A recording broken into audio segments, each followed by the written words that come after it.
இரண்டாவது கணவன் என்பது கிறிஸ்துவை அடையாளப்படுத்துகிறது. நாம் அவரோடு இணைக்கப்பட்டிருக்கிறோம். ஆனால் முதல் கணவன் யார்? முதலாவது நாம் ஆதாமோடு கட்டப்பட்டிருக்கிறோம். ஆதாமின் சுபாவமே நமக்கு இருக்கிறது. இந்த ஆதாமின் சுபாவத்தை கட்டுப்படுத்துவதற்காகத்தான் நியாயப்பிரமாணம் கொடுக்கப்பட்டது. ஆனால் அந்த நியாயப்பிரமாணம் மாம்சத்தை கட்டுப்படுத்த முடியவில்லை. உண்மையை சொல்லப்போனால் நியாயப்பிரமாணமானது இஸ்ரவேலரின் கழுத்தில் கட்டப்பட்ட ஒரு இயந்திர கல்லுக்கு ஒப்பாய் இருக்கிறது.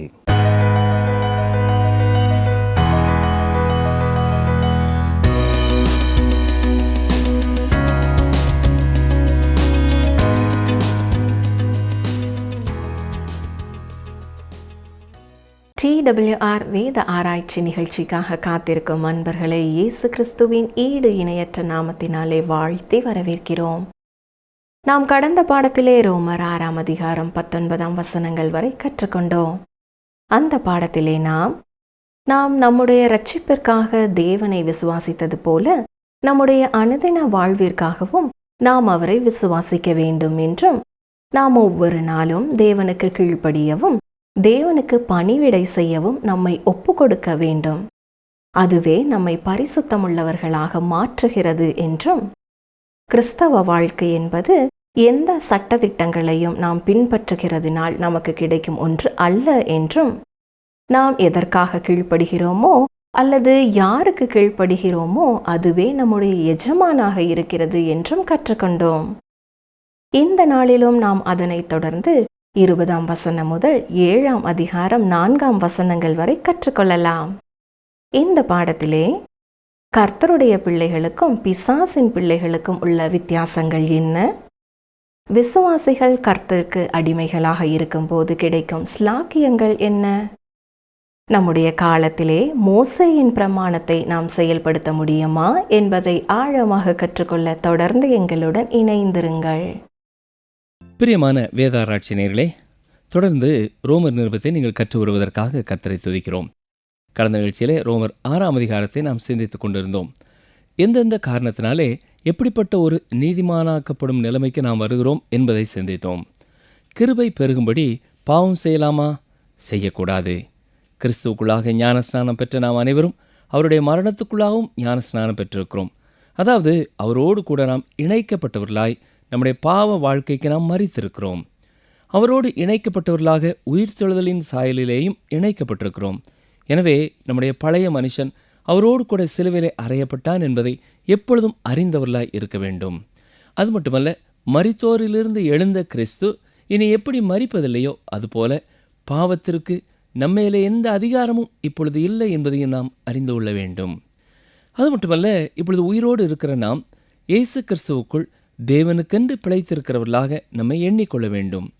அது தேவன் நம்மை வைத்திருக்கும் ஒரு நிலைமை. அதே வேளையிலே நாம் பாவத்திற்கு நம்முடைய அவயவங்களை ஒப்புக்கொடாமல் ஒவ்வொரு நாள் காலையிலேயும் நம்முடைய அவயவங்கள் ஒவ்வொன்றையும் தேவனுக்கென்று ஒப்பு கொடுத்து அந்தந்த நாளை துவங்க வேண்டும். எதற்கு கீழ்ப்படியும்படி நம்மை அடிமைகளாக நாம் ஒப்பு கொடுக்கிறோமோ அதற்கே நாம் அடிமைகளாக இருக்கிறோம். முன்னாலே பாவத்திற்கு அடிமைகளாக இருந்தோம். இப்பொழுது மனப்பூர்வமாக கர்த்தருக்கு கீழ்ப்படிய நம்மை அர்ப்பணித்திருக்கிறோம். எனவே பாவத்தினின்று நாம் விடுதலையாக்கப்பட்டு நீதிக்கு அடிமைகளாய் இருக்கிறோம். தொடர்ந்து ரோமர் 6 அதிகாரம் 20 வசனம் முதல் என்று சிந்திப்போம். கவனியுங்கள், ரோமர் 6:20. பாவத்திற்கு நீங்கள் அடிமைகளாயிருந்த காலத்தில் நீதிக்கு நீங்கினவர்களாயிருந்தீர்கள். அந்த காலத்திலே, அவருடைய இரட்சிப்பை அறிந்து கொள்ளாத காலத்திலே அவருக்கு நாம் பணிவிடை செய்ய நம்மை அடிமைகளாக ஒப்புக் கொடுப்பதை குறித்து நாம் சிந்திக்கவே இல்லை. அதை குறித்து அக்கறை அற்றவர்களாக இருந்தோம். வசனம் 21 பாருங்கள்.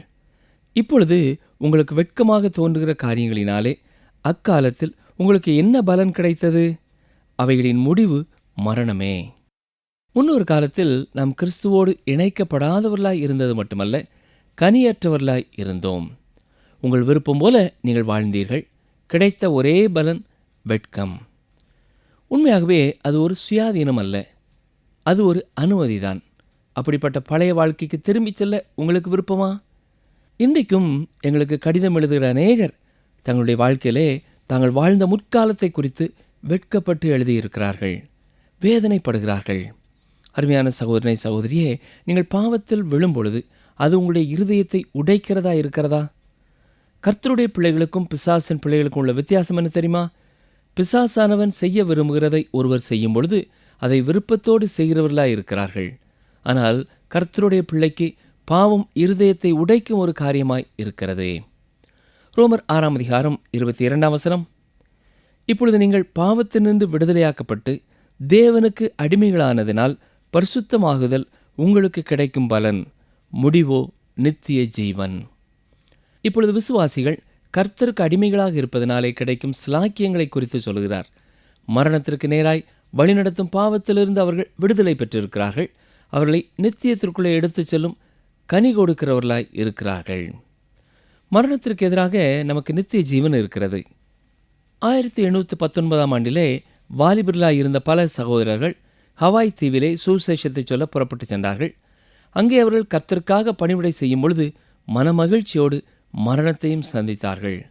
ஆனால் அவர்கள் எல்லாரும் பின்னான காலங்களிலே வந்த உயிர் மீட்சிக்கு அஸ்திபாரமிட்டு விட்டார்கள். சரித்திரத்தின்படி பின்னான காலங்களிலே பல்லாயிரக்கணக்கான மக்கள் அங்கே ரட்சிப்பிற்குள்ளாக கடந்து வந்தார்கள். இப்பொழுது இங்கே ஒரு முடிவுரையை பவுல் சொல்கிறார். பாருங்கள், ரோமர் 6:23 பாவத்தின் சம்பளம் மரணம், தேவனுடைய கிருபை வரமோ நம்முடைய கர்த்தராகிய இயேசு கிறிஸ்துவினால் உண்டான நித்திய ஜீவன். பிசாசானவன் சம்பளம் கொடுப்பதிலே சிறந்தவன். நீங்கள் உங்களுக்குரிய சம்பளத்தை பெற்றுக்கொள்கிறீர்களா என்பதை குறித்து மிக அக்கறையோடு இருப்பான். அவனுக்காக நீங்கள் பணிவிடை செய்வீர்கள் என்றால் மரணமாகிய சம்பளத்தை அவன் உங்களுக்கு கொடுப்பான். ஆனால் தேவனுடைய கிருபை வரமானது நித்திய ஜீவன். அதை நீங்கள் விசுவாசத்தினாலே பெற்றுக்கொள்ளலாம். நீங்கள் விசுவாசத்தினாலே ரட்சிக்கப்பட்டீர்கள். நீங்கள் விசுவாசத்தினாலேயே வாழவும் வேண்டும். ஒவ்வொரு நிமிடமும் விசுவாசத்தினாலேயே நீங்கள் நடக்க வேண்டும். எப்படி? விசுவாசத்தினாலே அல்லாமல் வேறு எந்த வழியிலையும் நீங்கள் ரட்சிப்பை பெற்றுக்கொள்ள முடியாதோ அதே போல விசுவாசத்தினாலே அல்லாமல் மற்ற எந்த வகையிலையும் நீங்கள் கர்த்தருடைய பிள்ளையாக வாழ முடியாது. ஒவ்வொரு நிமிடமும் நாம் அவரை சார்ந்தே இருக்க வேண்டும். ஒவ்வொரு நிமிடமும் தூய ஆவியானவரின் பலனை பெற்றே நாம் நடக்க வேண்டும். ரட்சிக்கப்பட்ட ஆத்மாவின் போராட்டங்களை குறித்து ரோமர் 7 நாம் பார்க்க போகிறோம். பரிசுத்தமாகுதலை குறித்து ரோமர் 5 பின்பகுதியிலே பார்க்க துவங்கினோம். அங்கே அது பொட்டன்ஷியல் சாங்டிஃபிகேஷன் என்று சொல்லப்படுகிறது. 6 நாம் பார்த்தது இயேசு கிறிஸ்துவினுடைய மரணத்திலும் உயிர்த்தெழுதலிலேயும் நம்மை அடையாளப்படுத்திக் கொள்வதனாலே இப்பொழுது நாம் இருக்கும் பரிசுத்தமாக்கப்பட்ட அல்லது பிரித்தெடுக்கப்பட்ட நிலைமையை அது காட்டுகிறது. இதை நாம் அறிந்தவர்களாக நம்மை அவருக்கு ஒப்புக் கொடுத்து அவரே நம் மூலமாக கிறிஸ்தவ வாழ்க்கையை நடத்த நாம் விசுவாசிக்க வேண்டும். ரோமர் 7 2 காரியங்களை குறித்து நாம் படிக்கப் போகிறோம். ரட்சிக்கப்பட்ட ஆத்மா சங்கிலியினாலே பிணைக்கப்பட்டிருக்கிற ஒரு நிலைமை. அது மட்டுமல்ல, ரட்சிக்கப்பட்ட ஆத்மாவின் போராட்டங்கள். நியாயப்பிரமாணம் பரிசுத்தமாக்கப்படுதலை ஒரு விசுவாசியின் வாழ்க்கையிலே ஏற்படுத்த முடியாது. நியாயப்பிரமாணம் ஒரு விசுவாசியை சங்கிலியினாலே கட்டி போடுகிறது என்றுதான் சொல்லலாம். அது மட்டுமல்ல, புதிய சுபாவத்தின் விருப்பத்தை மட்டும் சார்ந்திருப்பதினாலே ஒரு விசுவாசி தன்னுடைய வாழ்க்கையிலே பிரித்தெடுக்கப்பட்டவனாக வாழ முடியாது. நான் கர்த்தருக்காக வாழ விரும்புகிறேன் என்று நீங்கள் சொல்வது உங்களை எங்கேயும் கொண்டு செல்லாது. ஜீவிக்கிற கிறிஸ்துவோடு கூட நீங்கள் இணைக்கப்பட்டிருக்கிறீர்கள் என்பதை உணர்ந்தவர்களாக ஒவ்வொரு நாளும் ஒவ்வொரு நேரமும் உங்களை நீங்கள் பூரணமாக அவருக்கு ஒப்புக் கொடுக்க வேண்டும். இது மிக மிக முக்கியமான ஒரு அதிகாரம். அப்போஸ்தலனாகிய பரிசுத்த பவுல் மிக ஒழுங்கும் கிரமமுமாய் சத்தியங்களை சொல்கிறவராய் இருக்கிறார். ரோமர் 7 நன்றாக படிக்கிறவர்கள்தான் 8 கடந்து செல்ல முடியும். 8 வழி 7 வழியாகவே செல்லுகிறது. ரட்சிக்கப்பட்ட ஆத்மாவின் போராட்டத்தை குறித்து பேசும் பொழுது ஒரு விசுவாசி தன்னுடைய கரங்களை நீட்டி ஒரு வைக்கோலை பிடித்துக் கொள்கிறான். சில வேளைகளிலே அந்த வைக்கோல் மோசேயின் நியாயப்பிரமாணமாயும் இருக்கிறது. பின்னரே அவன் பிடித்து கொண்டது ஒரு வைக்கோல் அல்ல, ஒரு சிமெண்ட் மூட்டை. அது அவனை கீழ்நோக்கி இழுத்து கொண்டு செல்கிறது என்பதை கண்டுகொள்கிறான். நியாயப்பிரமாணத்தின்படி அவனால் வாழ முடியாது.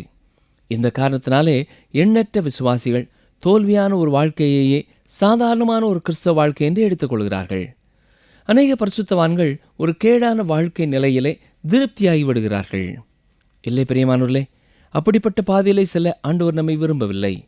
வல்லமை இல்லாத பரிசுத்தமாக்கப்பட்ட வாழ்க்கை குறித்து சொல்லும் இந்த அதிகாரம் இவ்வாறு நாம் வாழக்கூடாது என்பதை நமக்கு சுட்டி காட்டுகிறது. இன்றைக்கு விசுவாசிகளாக நாம் அறிந்து கொள்ள வேண்டிய ஒரு காரியம், நாம ஒரு கிறிஸ்தவ வாழ்க்கை வாழ முடியாது என்பதை அறிந்து கொள்ள வேண்டும். பரிசுத்த ஆவியானவருக்கு நம்முடைய வாழ்க்கையை ஒப்புக் கொடுப்பதை குறித்து நாம் அறிந்து கொள்ள வேண்டும். நாம செயல்பட முடியாத காரியங்களை அவரே செய்ய எப்படி அனுமதிப்பது என்பதை அறிந்து கொள்ள வேண்டும். அநேகர் மோசேயின் நியாயப்பிரமாணத்தின்படி வாழ முயற்சி எடுக்கிறார்கள். அப்போஸ்தலனாகிய பவுல் மோசேயின் நியாயப்பிரமாணமானது விசுவாசிகளுக்கு மேலே எந்த உரிமையும் பெற்றுக்கொள்ளவில்லை என்பதை சுட்டிக்காட்டுகிறார். நியாயப்பிரமாணம் மனிதன் மரிக்க வேண்டும் என்று சொல்லுகிறது. 2 கொரிந்தியர் 3:9 பாருங்கள். ஆக்கினை தீர்ப்பு கொடுக்கும் ஊழியம் மகிமை உள்ளதாயிருந்தால் நீதியை கொடுக்கும் ஊழியம் அதிக மகிமை உள்ளதாயிருக்குமே. உங்களை மரணத்திற்கு ஒப்புக் கொடுத்த நீதிபதியை தொடர்பு கொண்டு எப்படி நான் வாழ வேண்டும் என்று நீங்கள் கேட்க மாட்டீர்கள்.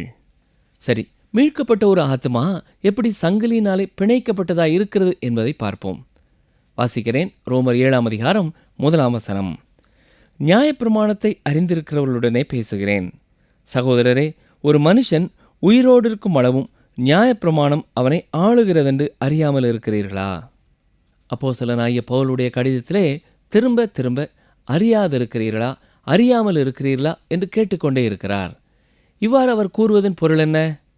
யாருக்காக அவர் எழுதி கொண்டிருக்கிறாரோ அவர்களுக்கு அந்த காரியம் தெரியவில்லை. கட்டாயம் அதை அவர்கள் தெரிந்து கொள்ள வேண்டும். இங்கே நியாயப்பிரமாணத்தை அறிந்திருக்கிறவர்களுடனே பேசுகிறேன் என்று சொல்கிறார். இது தெரிந்து கொள்ளப்பட்ட ஜனங்களுக்கு, தெரிந்து கொள்ளப்பட்ட வாக்குத்தத்த பூமியிலே கொடுக்கப்பட்டது. இஸ்ரவேல் மக்கள் அதை கடைபிடிக்கவில்லை. ஸ்தேவான் நியாயப்பிரமாணத்தை குறித்து என்ன சொல்கிறார் பாருங்கள். அப்போஸ்தலர் 7:53, தேவதூதரை கொண்டு நீங்கள் நியாயப்பிரமாணத்தை பெற்றிருந்தும் அதை கைக்கொள்ளாமற் போனீர்கள் என்றான். அப்போஸ்தலனாகிய பேதுரு நியாயப்பிரமாணத்தை குறித்து சொல்லும் பொழுது அதை ஒரு நுகம் என்று அழைக்கிறார். பாருங்கள், அப்போஸ்தலர் 15:10.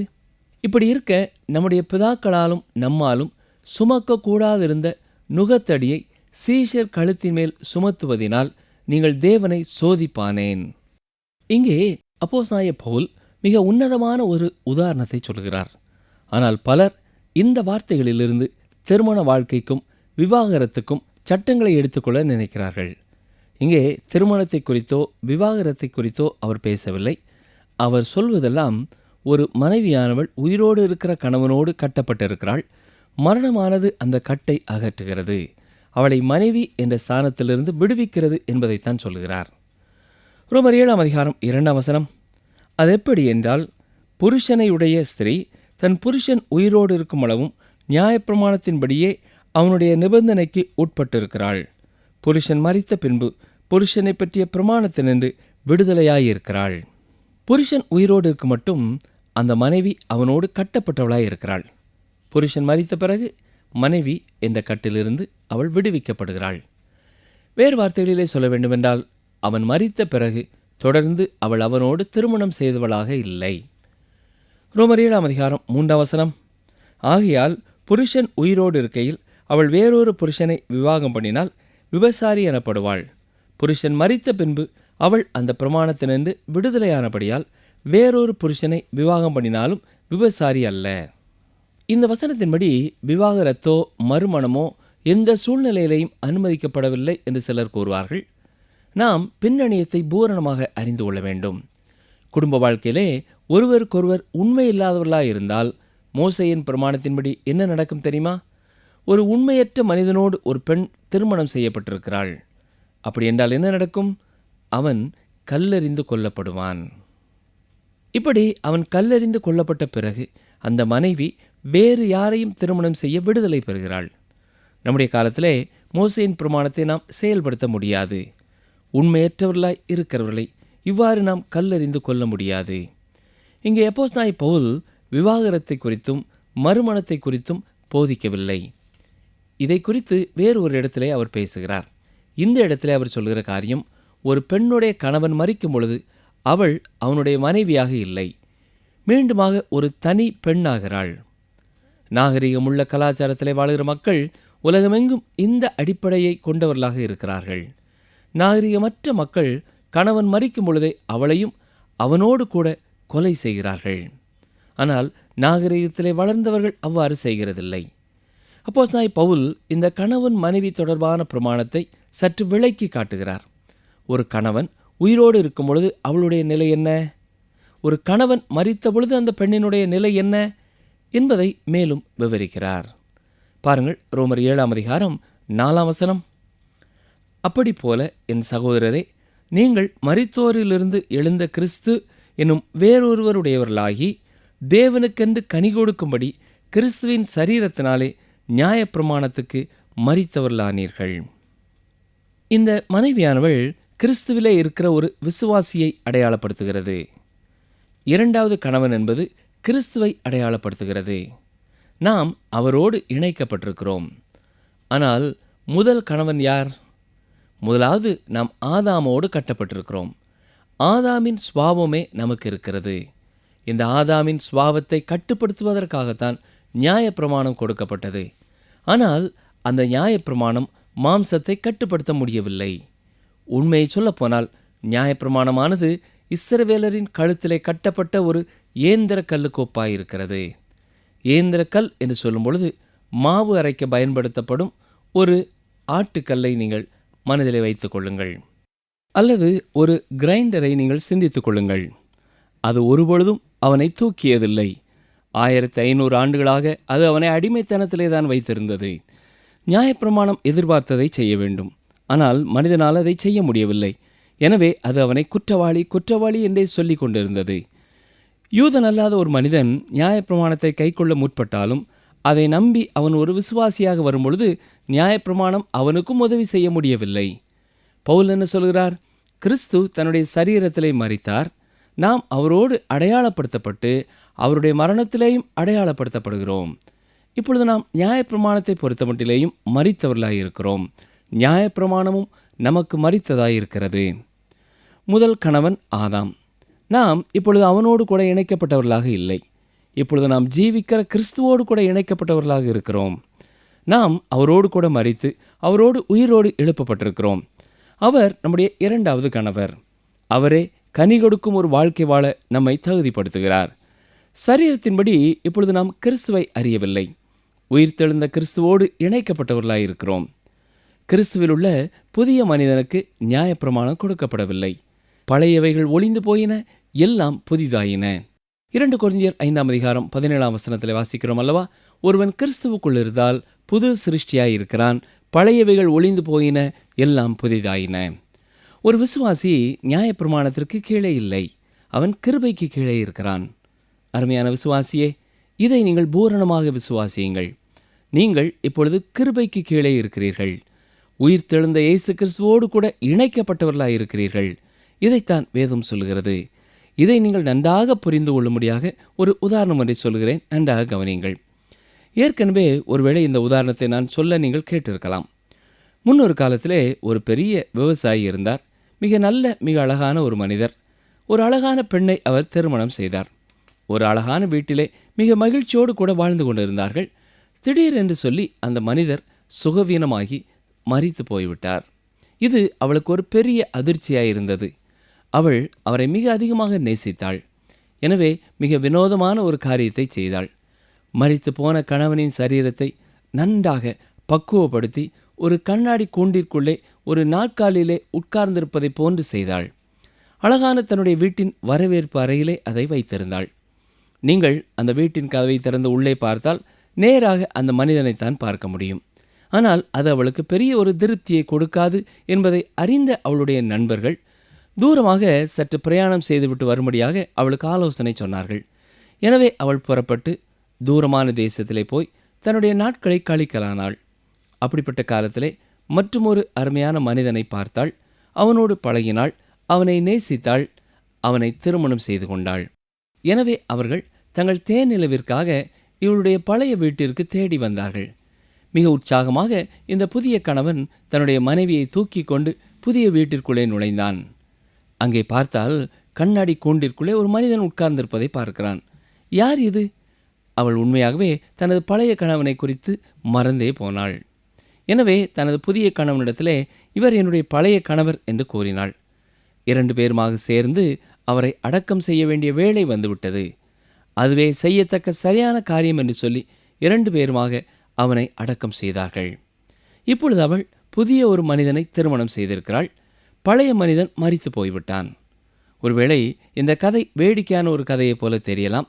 இப்படி ஒரு சம்பவம் நடந்திருக்குமா என்று கூட நீங்கள் நினைக்கலாம். இந்த கதை உண்மையோ பொய்யோ, ஆனால் அநேக விசுவாசிகள் இன்னும் நியாயப்பிரமாணத்தை வைத்துக்கொண்டே இருக்கிறார்கள். இயேசுவை விசுவாசித்த பிறகும் அதை அவர்கள் புதைக்கவில்லை. அதை கண்ணாடி கூண்டிலே வைத்துக்கொண்டு பழைய சுபாவத்தின் பலத்தினாலே அதை கடைபிடிக்க முற்படுகிறார்கள். இத்தனை கேலி கூத்தான காரியம் இது இல்லையா? ஆனால் பிரியமானவர்களே, ஒரு விசுவாசி உயிர்த்தெழுந்த கிறிஸ்துவோடு இணைக்கப்பட்டிருக்கிறான். கிறிஸ்தவ வாழ்க்கை என்பது அவரை பிரியப்படுத்தும்படியான ஒரு வாழ்க்கை. அநேக விசுவாசிகள் இன்றைக்கு உணர்ந்து கொள்ளாத ஒரு காரியம், நாம் இயேசு கிறிஸ்துவோடு அடக்கம் செய்யப்பட்டு விட்டோம். தொடர்ந்து பழைய சுபாவம் நமக்கு இருந்தாலும் பழைய சுபாவத்தின் பலத்தை கொண்டு அல்ல, புதிதாக நாம் இணைக்கப்பட்டிருக்கிற ஜீவனுள்ள கிறிஸ்துவின் பலத்தோடு கூட அவருக்கு பிரியமாக வாழ அழைக்கப்பட்டிருக்கிறோம். நம்முடைய சொந்த பலத்தினாலே முடியாது என்பதை எப்பொழுது நாம் பூரணமாக அறிந்து கொள்கிறோமோ அப்பொழுதுதான் தூய ஆவியானவரின் பலத்தை நாம் சார்ந்து அவருக்கு பிரியமான ஒரு வாழ்க்கை வாழ நம்மை அர்ப்பணிக்க முடியும். திரும்ப திரும்ப பாவத்திலே விழுந்து துக்கத்தோடு இந்த நிகழ்ச்சியை கேட்டுக்கொண்டிருக்கிற அருமையானவர்களே, இயேசு கிறிஸ்துவை இரட்சகராக ஏற்றுக்கொண்டிருக்கிற நீங்கள் உங்கள் சுய பலத்தினாலே வாழ முற்பட வேண்டாம். உங்கள் சுய பலத்தினாலே அப்படி வாழ முடியாது என்பதை பூரணமாக ஏற்றுக்கொண்டு அதை ஆண்டவரிடத்திலே அறிக்கை செய்து ஒவ்வொரு நிமிடமும் ஒவ்வொரு சின்ன சின்ன காரியத்திலையும் பரிசுத்த ஆவியானவரின் பலனை சார்ந்து கொள்ளும் பொழுது அவருக்கு பிரியமான ஒரு வாழ்க்கை வாழ அவரே உங்களுக்கு உதவி செய்கிறார். ஜெபிப்போமா. எங்களை அதிகமாக நேசிக்கிற எங்கள் அன்பின் பரமபிதாவே, எங்களுடைய பழைய சுபாவத்தை கொண்டு நாங்கள் வாழ முற்பட்டு உம்மை துக்கப்படுத்திய நாட்களை நினைத்து நாங்கள் வருந்துகிறோம் ஐயா. நாங்கள் வேதனைப்படுகிறோம். அதை நாங்கள் அறிக்கை செய்கிறோம். எங்களுடைய பழைய வாழ்க்கை துணையான நியாயப்பிரமாணம் அடக்கம் செய்யப்பட வேண்டும் என்பதை அறிந்து கொண்டோம். உமக்கு நாங்கள் நன்றி செலுத்துகிறோம். என்னுடைய சுய பலத்தினாலே உமக்கு பிரியமான ஒரு வாழ்க்கை வாழ நாங்கள் முயற்சி எடுக்காமல் ஒவ்வொரு சின்ன சின்ன காரியத்திலேயும் பரிசுத்த ஆவியானவரே, இந்த காரியத்தை செய்ய நீர் என்னை பலப்படுத்தும் என்று ஒவ்வொரு நாளும் எங்களுடைய சரீரத்தின் ஒவ்வொரு அங்கங்களையும் உமக்கு ஒப்பு கொடுத்து உமக்கு பிரியமான ஒரு வாழ்க்கை வாழ இந்த நிகழ்ச்சியை கேட்டுக்கொண்டிருக்கிற ஒவ்வொருவருக்கும் நீர் கிருபை செய்ய வேண்டும் என்று கெஞ்சுகிறோம். இயேசு கிறிஸ்துவின் வல்லமை உள்ள நாமத்தினாலே மனத்தாழ்மையோடு ஜெபிக்கிறோம் பிதாவே, ஆமேன். அன்பர்களே, இந்த நாளிலும் நாம் கற்றுக்கொண்டது என்ன? நாம் விசுவாசத்தினாலே அல்லாமல் மற்ற எந்த வகையிலும் கர்த்தருக்கு பிள்ளைகளாக நாம் வாழ முடியாது. நியாயப்பிரமாணம் ஒரு விசுவாசியை சங்கிலியினாலே கட்டி போடுகிறதாக இருக்கிறது. எந்த ஒரு விசுவாசியும் தானாக ஒரு கிறிஸ்தவ வாழ்க்கை வாழ முடியாது. நியாயப்பிரமாணம் இஸ்ரவேலரின் கழுத்திலே கட்டப்பட்ட எந்திர கல்லுக்கு ஒப்பாக இருக்கிறது. மீண்டும் அடுத்த நிகழ்ச்சியிலே சந்திப்போம். கர்த்தர் உங்களை ஆசீர்வதிப்பாராக. உமது வேண்டுதல்களை எல்லாம் கர்த்தர் நிறைவேற்றுவாராக. சங்கீதம் 20:5 பின்பாகம்.